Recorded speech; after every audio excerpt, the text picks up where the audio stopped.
Pada Selasa, Financial Times menerbitkan laporan yang mengejutkan dan menarik perhatian dunia. Presiden Donald Trump baru kembali dari kunjungan penting ke Tiongkok, di mana ia mengadakan pembicaraan panjang dengan Xi Jinping. Dalam pembicaraan itu, FT menyebut Xi Jinping pernah mengatakan Presiden Rusia Vladimir Putin mungkin akan menyesali invasi ke Ukraina. Pernyataan itu sensasional, jadi wajar menjadi berita utama dunia dan memicu banyak analisis serta komentar. Dalam opini di CNN, Brett H. McGurk menyatakan tren perang baru menunjukkan Xi benar dan ini memberi peluang baru bagi diplomasi Trump mengakhiri perang, namun dengan pendekatan berbeda dari sebelumnya. Mari kita bahas argumen McGurk dan implikasinya bagi arah perang ini. Jika Anda mengikuti politik Amerika Serikat selama beberapa dekade terakhir, McGurk seharusnya bukanlah nama yang asing. Dia adalah diplomat dan pengacara Amerika terkemuka yang memegang posisi senior keamanan nasional di bawah 4 presiden, George W. Bush, Barack Obama, Donald Trump, dan Joe Biden. Terakhir, dia menjadi wakil asisten Presiden Joe Biden dan koordinator Dewan Keamanan Nasional untuk Timur Tengah dan Afrika Utara. Dalam peran itu, dia memimpin diplomasi kompleks, termasuk negosiasi gencatan senjata di Gaza dan pembebasan sandera oleh Hamas. Dia pernah menjadi utusan khusus presiden untuk koalisi global melawan ISIL di bawah Presiden Barack Obama dan Donald Trump, memimpin koalisi internasional yang penting dalam kekalahan teritorial ISIL di Irak dan Suriah. Sebelumnya, dia arsitek utama strategi penambahan pasukan di Irak tahun 2007 di era Presiden Bush dan membantu merundingkan perjanjian keamanan Amerika-Irak. Meski keahliannya di Timur Tengah, dia sangat berpengalaman dalam negosiasi kompleks dan tahu cara menyelesaikannya dari posisi kuat. Dalam opini yang ditulisnya untuk CNN, di mana dia adalah analis urusan global tetap, dia berpendapat bahwa pernyataan Xi memberikan kesempatan bagi Trump untuk menekan Rusia agar membuat kesepakatan, dan mengapa realitas baru di medan perang seharusnya membuat syarat-syarat kesepakatan berpihak pada Ukraina. Perlu dicatat bahwa Trump dan pejabat tinggi Tiongkok membantah Xi pernah mengatakan hal itu. FT menyebut komentar Xi dikabarkan oleh beberapa sumber yang mengetahui penilaian AS Serikat atas pertemuan puncak di Beijing. FT tidak menyebut nama mereka. Dalam artikel yang sama disebutkan Kementerian Luar Negeri Tiongkok menyebut laporan itu sepenuhnya salah dan Trump mengatakan kepada wartawan bahwa dia tidak pernah mengatakannya. Lembar fakta Gedung Putih tentang KTT di Beijing tidak mencantumkan percakapan tentang Putin atau perang Ukraina. Juru bicara Kementerian Luar Negeri Tiongkok, Guo Jiaqin, kembali menegaskan penolakan itu kepada wartawan, menyatakan informasi yang disebutkan tidak sesuai fakta dan sepenuhnya dibuat-buat. Jarang sekali pemimpin Tiongkok membuat pernyataan seblak-belakan ini, karena biasanya sangat berhati-hati memilih kata-kata. Artikel FT mengakui bahwa menurut sumber-sumbernya, komentar tersebut jauh lebih keras dibandingkan apapun yang pernah dia sampaikan tentang situasi di Ukraina selama percakapan Xi dengan pendahulu Trump, Joe Biden. Namun Trump juga menyatakan bahwa selama KTT yang sama, Xi mengatakan kepadanya bahwa Amerika Serikat adalah negara yang sedang mengalami kemunduran, sebuah pernyataan yang menurut Trump dia setujui. Itu juga akan menjadi pernyataan yang sangat belak-belakan dari Xi, sehingga menambah kredibilitas laporan FT. Komentar seperti itu kemungkinan menimbulkan kecanggungan saat Putin tiba di Beijing minggu ini untuk menghadiri KTT dengan Xi. Tidak ada kecanggungan seperti itu yang terlihat. Sebaliknya, media sosial Rusia dan Tiongkok justru berbangga-bangga bahwa Putin melepas jaketnya selama acara berlangsung. Di budaya Rusia, ini menandakan seseorang merasa aman dan nyaman. Jadi siapa yang benar-benar tahu apakah Xi benar-benar mengatakannya atau tidak? McGurk menganggapnya sebagai fakta. Yang lebih penting, dia mengatakan bahwa tren saat ini dalam perang mendukung pernyataan tersebut. Putin berharap pada 2026 pasukannya didukung keunggulan dalam jumlah pasukan dan personel bisa menembus garis depan dan merebut wilayah yang diperebutkan di Ukraina Timur. Namun hal itu belum terjadi, setidaknya sampai saat ini. Faktanya, Rusia justru tampak mundur. Penilaian Institute for the Study of War atau ISW menunjukkan bahwa pada April, Ukraina mendapat keuntungan wilayah bersih dan Rusia mengalami kerugian wilayah bersih pertama kali sejak penerobosan Ukraina ke wilayah Kursk di Rusia pada 2024. Sekitar 45 mil persegi wilayah berhasil direbut kembali menurut laporan itu. The Economist War Tracker mencatat bahwa sejak 2026, Ukraina baru pertama kali memperoleh keuntungan wilayah kecil namun signifikan sejak 2023. Laporan-laporan tersebut sangat bertolak belakang dengan apa yang dikatakan pihak Rusia yang terjadi selama periode yang sama. Kepala Staf Umum Rusia Valery Gerasimov baru-baru ini mengklaim bahwa pasukan Rusia telah merebut sekitar 656 mil persegi wilayah. merebut 80 permukiman dan membebaskan permukiman terakhir yang tersisa di Oblast Luhansk selama tahun 2026. Rekaman yang lokasinya telah diverifikasi yang dirilis oleh pihak Rusia tampaknya membenarkan setidaknya bagian terakhir dari pernyataan tersebut. Sebut saja kabut perang atau propaganda. Namun ada statistik mengerikan yang mendukung kemajuan Ukraina. Pertukaran jenazah kedua pihak.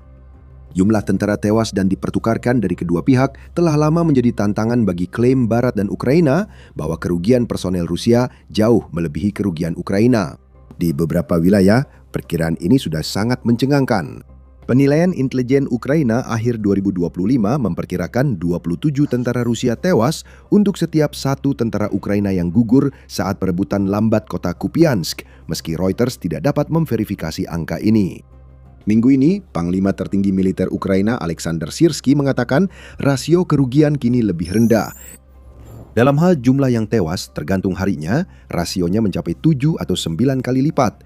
Itulah rasio korban jiwa, katanya. Itu mungkin 3 kali lebih rendah dari klaim untuk Kupiansk, tapi tetap sangat ekstrim. Sebuah aturan praktis militer adalah bahwa pasukan penyerang biasanya membutuhkan keunggulan jumlah personel 3:1 untuk punya peluang besar berhasil dalam ofensif. Perkiraan naik jadi 5:1 saat wilayah sangat dipertahankan. Rasio ini menunjukkan pasukan penyerang biasanya lebih banyak korban daripada yang bertahan, dan itu memang umum. Jadi 7 atau 9:1 berarti kerugian besar bagi Rusia. Analis independen Barat umumnya lebih hati-hati dalam perkiraannya. Sumber seperti Center for Strategic and International Studies atau CSIS memperkirakan jumlahnya sekitar 2,5:1 yang menguntungkan Rusia untuk total korban, termasuk yang tewas, terluka, dan hilang, dengan rasio yang lebih tinggi menguntungkan Ukraina jika hanya menghitung korban tewas. Masalahnya adalah pertukaran korban tewas antara kedua belah pihak justru lebih banyak menguntungkan pihak yang lain. Pertukaran jenazah secara rutin telah berlangsung sejak invasi Rusia pada tahun 2022, menurut data yang dikumpulkan dari sumber resmi oleh pelacak kerugian perang Rusia, Lost Armor. Secara total, Rusia telah mengembalikan 24.955 jenazah Ukraina dan menerima 3.450 jenazah sebagai gantinya. Artinya, rasio pertukaran total adalah 7,23 jenazah Ukraina per 1 jenazah Rusia. Pada tahun 2026 hingga saat ini, 3.528 jenazah Ukraina telah dikembalikan sebagai pertukaran untuk 155 jenazah Rusia dengan rasio 22,76:1.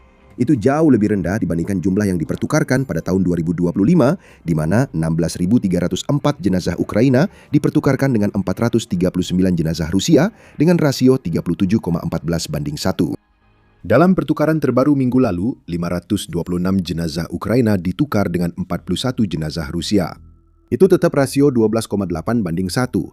Namun pertukaran bulanan biasanya sekitar 1.000:10-20 dalam beberapa waktu terakhir. Ukraina telah lama menyatakan ada 2 alasan utama perbedaan besar itu. Mereka menuduh Rusia melebih-lebihkan jumlah dengan memasukkan sebagian jenazah tentara Rusia sendiri atau bagian tubuh prajurit yang sebelumnya hanya dikembalikan sebagian. Klaim utama mereka, karena Rusia terus maju, mereka dapat mengumpulkan jenazah di posisi yang direbut, sedangkan Ukraina tidak, sehingga rasio itu naik secara artifisial. Dalam pertukaran terbaru, jumlah orang Rusia meningkat 2 kali lipat dibandingkan beberapa bulan terakhir, sementara jumlah orang Ukraina praktis turun setengahnya. Dengan argumen Ukraina, terlihat Ukraina mulai maju di medan perang dan mengumpulkan jenazah tentara Rusia saat merebut posisi yang dulu dikuasai Rusia.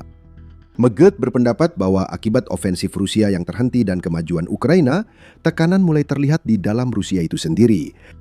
Kini sudah ada keluhan terbuka soal biaya perang.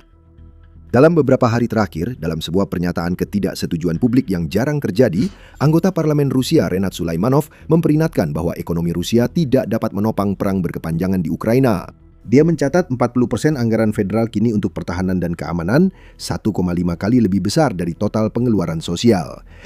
Sulaimanov menilai pengeluaran besar-besaran memicu inflasi, menggeser investasi dan program sosial, serta menciptakan distorsi ekonomi jangka panjang karena tank dan peluru tidak bernilai konsumsi. Komentar seperti inilah yang biasanya membuat seseorang secara tidak sengaja jatuh dari jendela lantai 24. Keberanian Sulaimanov mengungkapkan hal itu menunjukkan tekanan ekonomi Rusia akibat perang yang berkepanjangan semakin meningkat. Tanda lain adalah turunnya tingkat persetujuan terhadap Putin. Lembaga Survei Negara Rusia (VTSIOM) melaporkan bahwa tingkat persetujuan terhadap Putin turun menjadi 65,6% pada akhir April 2026, angka terendah yang tercatat sejak awal perang melawan Ukraina. Itu penurunan signifikan, lebih dari 12 poin persentase sejak Desember 2025, mendorong lembaga survei negara merevisi metodologi untuk mengatur narasi ke depan. McGurk menyebut drone Ukraina sebagai salah satu faktor kunci dalam tekanan ini, menyebutnya pengganda kekuatan. Ukraina kini tampak bukan sebagai negara yang bertahan hidup, melainkan sebagai inovator militer yang mengubah peperangan lewat sistem otonom yang diproduksi secara massal, tulisnya. Ini membalik asumsi awal bahwa jumlah personel Rusia saja akan jadi penentu. Sepanjang garis depan, Ukraina telah membuat zona maut 10 hingga 15 km atau sekitar 6,2 hingga 9,3 mil, di mana Rusia sulit maju tanpa diserang drone terus-menerus. Itu benar, namun belum tentu merupakan argumen yang meyakinkan.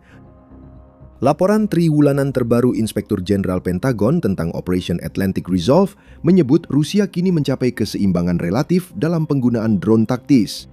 Laporan tersebut juga menyatakan bahwa Rusia hampir pasti masih memiliki kemampuan yang lebih tinggi untuk melakukan manuver ofensif secara terus-menerus dan dengan tempo tinggi, serta memegang keunggulan dalam tembakan langsung, logistik, pembentukan pasukan, dan perlindungan pasukan.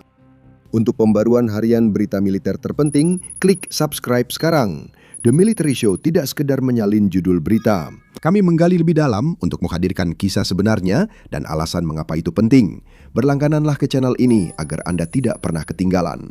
Rusia telah menciptakan zona maut yang sama di seluruh garis depan, sehingga pasukan Ukraina pun sama sulit dan mahalnya untuk maju melewati zona itu seperti halnya pasukan Rusia. Meski garis depan stagnan dalam perang drone, serangan jarak jauh Ukraina ke wilayah Rusia makin meningkat dan menyebabkan kerugian lebih besar. Menurut McGurk, drone Ukraina kini rutin menyerang jauh ke Rusia, menarget pangkalan udara, pabrik, infrastruktur energi, gudang amunisi, dan pusat logistik. Kemampuan drone Ukraina untuk mencapai Moskow dilaporkan berkontribusi pada ketertarikan Putin terhadap gencatan senjata sementara selama peringatan Hari Kemenangan di ibu kota, sehingga memungkinkan parade berlangsung tanpa ancaman drone yang muncul entah dari mana dan merusak pertunjukan tersebut. Bahkan, dia justru meremehkan seberapa besar masalah serangan drone Ukraina ini belakangan ini. Dalam 2 tahun terakhir, peluncuran drone jarak jauh Ukraina meningkat dan beberapa bulan terakhir jumlahnya melonjak drastis. Itu bukan hanya kiasan, bagi banyak fasilitas Rusia yang terkena serangan, itu juga terjadi secara harfiah. Dari 110 drone pada Januari 2024, angkanya naik menjadi lebih dari 7.000 pada Maret 2026. Dengan total peluncuran meningkat 5 kali lipat sepanjang tahun 2025 saja. Pada Maret, Ukraina pertama kali melampaui Rusia dalam jumlah peluncuran drone jarak jauh bulanan. Pejabat Rusia melaporkan serangan terbesar ke ibu kota dalam setahun terakhir, dengan pertahanan udara mencegat lebih dari 550 drone. Lebih dari 1.000 drone diluncurkan dalam satu gelombang, menargetkan wilayah Moskow dan wilayah lain di dalam Rusia.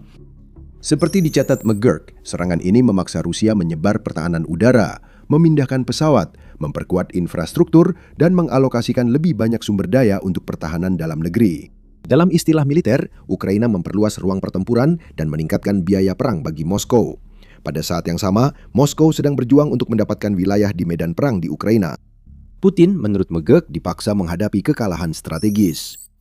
Perang ofensif pada akhirnya tidak dinilai dari garis-garis di peta, tetapi dari apakah perang tersebut mencapai tujuan politik yang menjadi alasan awal dilancarkannya, tulisnya. Tujuan Putin saat invasi adalah menundukkan Ukraina sepenuhnya, melemahkan NATO, dan mengembalikan dominasi Rusia di Eurasia. Tujuan-tujuan itu makin sulit dicapai Moskwa. Soal menundukkan Ukraina sepenuhnya, McGurk mengatakan medan perang dan hasil perang kini berfokus di Donbas, Ukraina Timur, tanpa peluang pasukan Rusia merebut Kiev, tujuan awal Putin.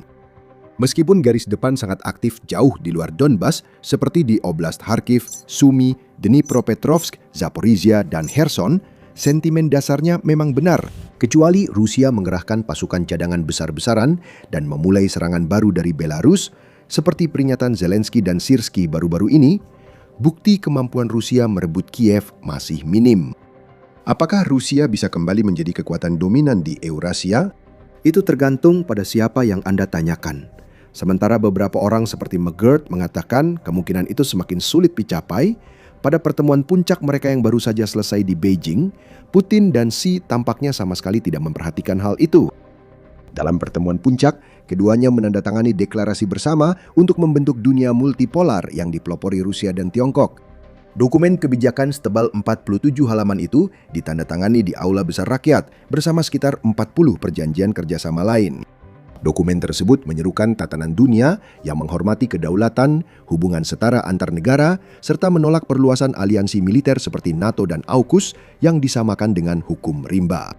Para pemimpin itu menempatkan kemitraan strategis mereka sebagai contoh bagi negara besar dan penyeimbang terhadap arus balik sepihak serta hegemoni Amerika Serikat.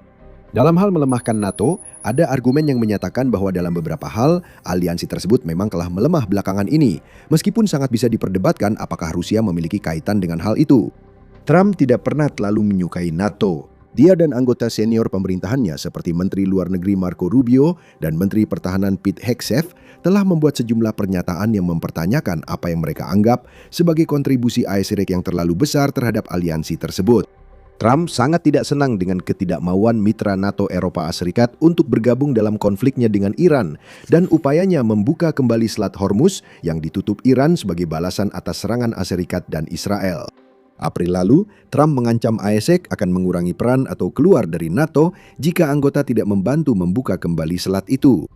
Namun, ada argumen kuat bahwa invasi Putin ke Ukraina justru memperkuat aliansi itu, bukan melemahkannya. Menurut McGurk, meski Trump mengkritik NATO, aliansi ini kini lebih besar dibanding saat invasi Rusia. Finlandia dan Swedia telah bergabung, membuat aliansi lebih kuat, didukung peningkatan pengeluaran pertahanan di berbagai ibu kota NATO di Eropa. Jadi meskipun Rusia mengalami kerugian besar yang terus bertambah, Putin hampir tidak memiliki hasil yang bisa dibanggakan dari perangnya di Ukraina. Dan tren yang ada tampaknya justru semakin memburuk dari bulan ke bulan. Demikian kesimpulannya. Setelah menjelaskan secara rinci mengapa dia percaya Rusia berada dalam posisi lemah dan karenanya rentan terhadap penyelesaian perang yang merugikan, McGurk kemudian masuk ke inti argumennya. Apa dampaknya bagi Tiongkok dan bagaimana Trump bisa menekan Putin menerima penyelesaian? Sementara Xi telah memerintahkan tentara pembebasan rakyat untuk siap melakukan operasi merebut Taiwan selambatnya pada tahun 2027, tulisnya. Militernya tetap belum teruji dalam pertempuran dan Ukraina membuktikan betapa sulitnya mencapai keruntuhan politik secara cepat melawan pihak yang bertahan dengan gigih. 6 bulan ke depan, Xi akan mempelajari tren ini dan menilai untung rugi terkait rencana utamanya terhadap Taiwan. McGurk merasa bahwa hal ini memberikan kesempatan emas bagi AS untuk memperkuat sikap hati-hati Xi dan menekan Putin dengan sangat keras. Langkah cerdas kini adalah memperkuat NATO dan dukungan untuk Ukraina agar Putin tahu tidak ada peluang merebut momentum serta Xi paham langkah terhadap Taiwan akan direspons terkoordinasi. Seperti yang ia catat dengan tepat, tujuan yang dinyatakan Trump terkait Ukraina adalah mengakhiri perang melalui penyelesaian diplomatik yang kemungkinan besar akan mengharuskan Ukraina menerima konsesi wilayah sebagai imbalan atas jaminan keamanan. Ia mencatat diplomasi gagal karena Ukraina enggan menyerahkan wilayah yang masih bisa dipertahankan, sedangkan Rusia yakin masih bisa merebutnya secara militer. Dengan pengalamannya sebagai negosiator ulung, dia mencatat bahwa negosiasi terobosan jarang berhasil jika kedua pihak percaya diri dan waktu mendukung tujuan jangka panjang mereka. Kini dengan tren menguntungkan Ukraina, McGurk menilai asumsi dasar kebuntuan ini sudah tidak berlaku. Trump berasumsi berdasarkan pernyataannya bahwa Ukraina sebagai pihak lebih kecil harus berkompromi di meja perundingan atau akan kalah di medan perang. Asumsi yang dulu bisa dipertanyakan, kini tidak benar lagi, tulisnya. Realitas baru di medan tempur membuka peluang baru bagi diplomasi.